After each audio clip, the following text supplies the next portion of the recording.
I will now switch over to English, where we're going to listen about Skanska's global internet, sorry.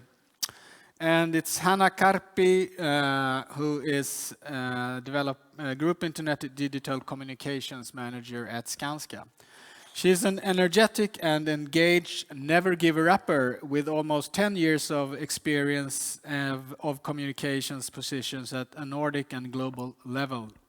Currently, she is responsible for Skanska's group-wide internal digital communications channels, including intranet, video platform, and collaboration tools. Besides that, she led the implementation of these 3 platforms. Hanna is passionate about change and enjoy planning, developing, and implementing new solutions and taking plans and strategies into actions. Give a big hand to Hanna. Tack. That was a long list. Thank you. Yes, I'm here to tell Skanska's global intranet story so far, and then about our first steps on our digital workplace journey as well. I tried to do this in 20 minutes, so let's hope we get it all covered. Here are my contact details. As you probably noticed, my name is Finnish. I come from Finland. I'm located here in Stockholm, working here for our group communications at Skanska. I'm happy to always network, change experiences and knowledge, and also getting input and ideas. So please contact me afterwards or just grab me later on here. I think everyone knows Skanska. I guess so, hope so. So not so much about the company. We have about 60,000 employees in these countries that you see on the slide. We work on sites and at offices, so of course that also sets some pressure on our internal communications. We speak many languages, but we have about 6 official languages that we use in our communications. Our journey, it started with a global intranet 2010. Before that, actually, we had about 30 different local intranets and 1 global info forum, I think it was called, information forum, that nobody barely used because they only used the local solutions. And that actually kind of reflected the state of our company as well, because we were really local, although we were a global company already then. People didn't really care about the global scope so much as their local business. Then in 2010, our people, I was already working in the company, but not with the intranet so much. They did a great effort and actually launched a global intranet, the first one in our company. And that actually has played a key role that today we are a much more global company. This is how it looked like then. This is actually a screenshot from UK view, so from a person who works for Skanska UK. As it was with the 2010 version and now in our intranet, it's always personalized based on which unit you belong to, which country you're located in, but also you have the global information mixed. We won quite many awards with this, and I think it was quite good. The implementation was painful because people were not really ready for global intranet, but they got used to it and said it was okay. But there was one thing that was really not bad, but we got a lot of negative feedback about, and that was the structure. No one could find anything. Of course, the search is a normal complaint as well, but the structure really was a bad thing according to our users. All these headlines, if you think of, for example, safety, which is one of our key focus areas, you could actually place it under each of these categories. So the editors didn't know where to put the information, and then the users didn't know where to look for it.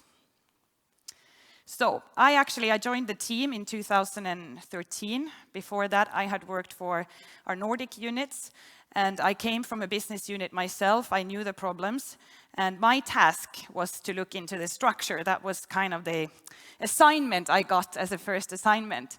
But actually it grew to be something bigger as well, and it was clear that we need to do more changes. So after putting together a project team, we were quite a small team, but we also have internal IT development, so we can actually work very agile and very quickly and efficiently in the house. We actually started to look to the users. I had all the time, all the business units involved and reference team and steering group and also all of our 800 editors have to be kept in the loop. But besides that, I got to do the most coolest thing I've ever done in my career. I hope I can still do it again. I got to meet 100 of my colleagues. I traveled to US, UK, Poland, Finland, and then met some people here in Sweden. And I actually asked them questions about the structure. How did they feel about it? How would they sort the information? But then questions about many other things. Just looking for the future, we wanted to gather as much information as we could. So I asked, how do people collaborate? How would they like to collaborate? What kind of information they would like to have in the intranet? How are they using it? What kind of tools do they use daily? So it was a lot of information that we gathered. Here I have to mention that on the top right corner, there is my favorite person to interview, Ralph. He was one of the most senior people working in our office in New York, 42 years at Skanska. And I remember when I told that he's one of the people I'm going to interview, and someone was like, does he even have a computer? But he gave really good input to us. We, of course, also had workshops with our reference team and other people, and we involved a lot of HR, communications, and IT people specifically, because these groups are kind of the main stakeholders of the intranet. And then we did a survey, and I haven't forged the numbers. We got a lot of input and also a lot of open answers. So the amount of data I managed to gather with this kind of user study was massive. So I know what our users actually think. What we found out, actually, we just confirmed that the structure doesn't work. People don't like the search basic things. But then we also found nice things, like people really wanted to collaborate more. They really appreciated now the global intranet, although it was a painful implementation. They just wanted more tools to actually collaborate and share knowledge. So after all this fun part, gathering information and meeting people is done, then comes the less sexy part of the project. And that's actually when you have the structure, moving around all the stuff and tens of thousands of pages that you have to actually look through and see if you want to keep it and if you want to change something and where to put it. And what you see here is actually our Skanska UK view or page structure from OneSkanska, our intranet. And if you zoom it, the part you saw was just that. And if you multiply it with 24, which was the amount of different views, this is the amount of data we were actually manually going through. So actually you could get really depressed and think that how do you make people do this work for you? But I have to say I was really lucky, because everyone thought that this was really important and everyone wanted to get it done. And I know Elin is in the audience from Skanska Sweden here. I don't know where she is, but there in the back. Elin was in the reference team, for example, and works with the intranet in Skanska Sweden, and then had to kind of take the lead with the Skanska Sweden part and also coordinate this with local editors. So I mean, I had really great people helping me out, and everyone was quite happy to do this. Okay, then comes April 21st last year, and we actually wanted to say we love our intranet. It was kind of a bold move to advertise it, and then we also made this actually quite cool video that I would like to show you now. This was our official launch video with people who actually worked in the project.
we were happy and we were proud.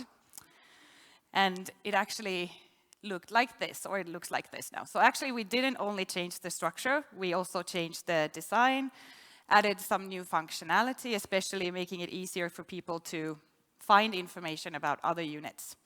We're actually building a responsive mobile version now. We didn't do it at the same time. We do it piece by piece.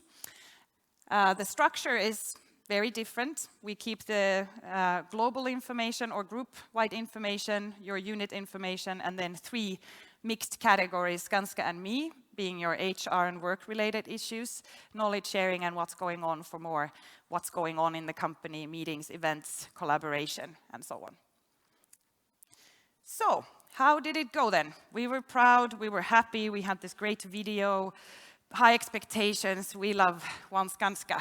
And then I come to the office and the intranet is launched and the video is out and the news is out, and this is the first comment posted on the news.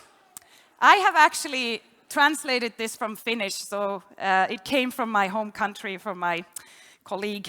And of course, well, it's not the nicest start, but actually it went really, really well. Besides this comment. That's actually me on our office floor. Thank you to my manager for taking a picture when I was celebrating for a while.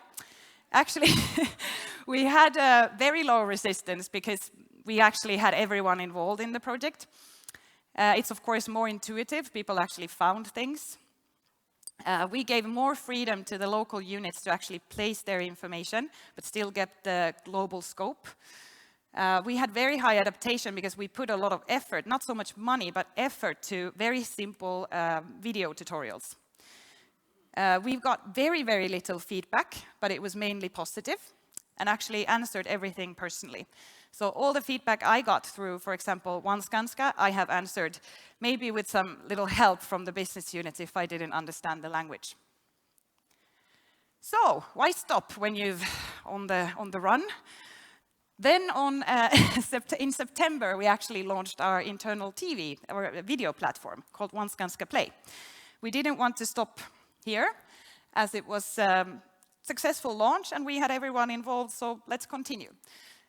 This is on another platform, and now currently holding all our internal videos, but the idea is actually to also have an external version of this later on. And there is a mobile solution as well. And it is aligned with our intranet, so it looks the same and they are connected. And why stop? When you then in September have this out, you still have a couple of months, year left. So then we also upgraded our collaboration tool, which is on SharePoint, as you can see, called OneSkanska Groups. Made it also look more like our intranet so that we have this kind of a little starting framework of our digital workplace globally. So I would say we've actually come quite far and actually taken quite many steps from when I started in 2013. Our aim is this year to go more social globally. We have a lot of local solutions, but we don't really have a social intranet yet for the whole company. And then next year, our aim is to maybe have first steps with enterprise search, more integrated global and local tools. We will always have local tools as well. For us, digital workplace is not necessarily one technical platform or one technical solution. It's about how we work with these things. How do we make sure we take care of the global scope, but then again also take the local parts in and work globally together and involve everyone. Some success factors. I'm lying on the floor again. There's something wrong with me and pictures. These are the great people. This is like the core team working with this project, our intranet managers and then our IT. Celebrating, of course, the project. And this actually goes with all the stuff we do. We work the same way now together. What has been the key kind of learnings is definitely the user studies. They are the key. You know what they want, and you can always then say, when you need budget, when you need something, you can say, hey, our employees want this. I have the information. We prioritized those needs and also the organizational needs. We didn't start from technical platforms. They are secondary. What you need to know is what you actually need in the company. Then, of course, we involved everyone, and that's been great involvement from everyone as well. You can't involve people unless they want to be involved. And we were open all the time. We've implemented this stuff in phases. We haven't done a big bang, like I said earlier. It's easier for a big company where things might be a bit slow, and people also have time to get used to the new things. And then, of course, revising what you've done before. Even if you win awards or get good feedback, you can't keep things as they were all the time. You have to develop. I hope these things don't look like this next year. We've again taken the next steps. And then having fun and being brave. And I think we had a lot of fun during this project. Thank you. I think there's no time for questions probably, but I'm here rest of the day. Thank you.